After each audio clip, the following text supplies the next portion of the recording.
നമസ്കാരം. പ്രധാന വാർത്തകൾ. രാജ്യം 79ാം സ്വാതന്ത്ര്യദിന നിറവിൽ സംസ്ഥാനത്തും വിവിധ കലാപരിപാടികളോടെ ആഘോഷം.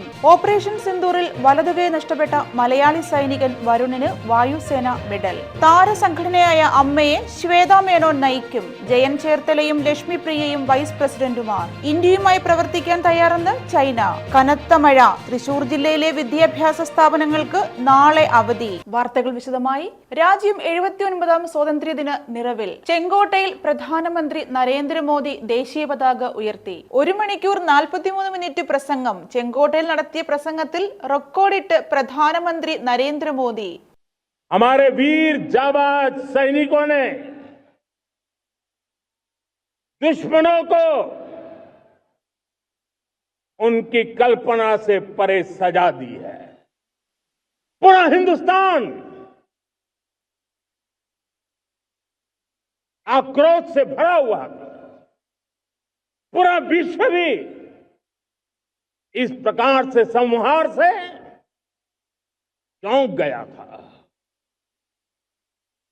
मेरे प्यारे देशवासियों, ऑपरेशन सिंदूर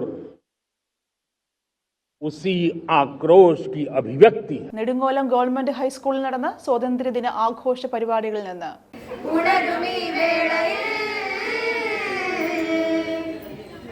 പ്രാണനും ജീവവായുവും ഭാരതാംബയാമമ്മേ ഭാരതാമോചനം ധീരദേശാഭിമാനികളെ സലാം ചോരയും.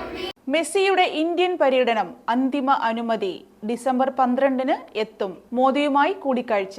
ഏറെക്കാലമായി കാത്തിരുന്ന അർജന്റീനിയൻ സൂപ്പർ താരം ലയണൽ മെസ്സിയുടെ ഇന്ത്യ സന്ദർശനത്തിന് അന്തിമ അനുമതി ലഭിച്ചു. മെസ്സിയുടെ ഇന്ത്യ സന്ദർശനത്തിന് ഗോ ടൂർ ഓഫ് ഇന്ത്യ 2025 എന്നാണ് പേരിട്ടിരിക്കുന്നത്. ഡിസംബർ 12-ന് കൊൽക്കത്തയിലാണ് മെസ്സി തന്റെ ഇന്ത്യ പര്യടനത്തിന് തുടക്കം കുറിക്കുന്നതെന്ന് പരിപാടിയുടെ പ്രൊമോട്ടറായ ശതദ്രു ദത്ത പറഞ്ഞു. ഭാവന ആർട്സ് ഓഫ് ദുബായ് പ്രവാസി അസോസിയേഷൻ യാത്രയയപ്പ് നൽകി. ദുബായിലെ ഫാമിലി പ്രവാസി കൂട്ടായ്മയായ ഭാവന ദീർഘകാല പ്രവാസിയും എക്സിക്യൂട്ടീവ് മെമ്പറുമായ ശ്രീ ജയകുമാരനും അദ്ദേഹത്തിന്റെ കുടുംബാംഗങ്ങൾക്കും യാത്രയയപ്പ് നൽകി. നീണ്ട 26 വർഷത്തെ പ്രവാസ ജീവിതം മതിയാക്കിയാണ് അദ്ദേഹവും കുടുംബവും നാട്ടിലേക്ക് യാത്രയാകുന്നത്.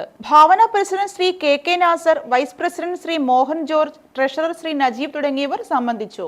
ഇന്നത്തെ വാർത്തകൾ ഇവിടെ അവസാനിക്കുന്നു. വാർത്തകളും വിശേഷങ്ങളുമായി വീണ്ടും കാണാം. This news brought to you by Lucky Center and Lucky Department Store, Ajjuman.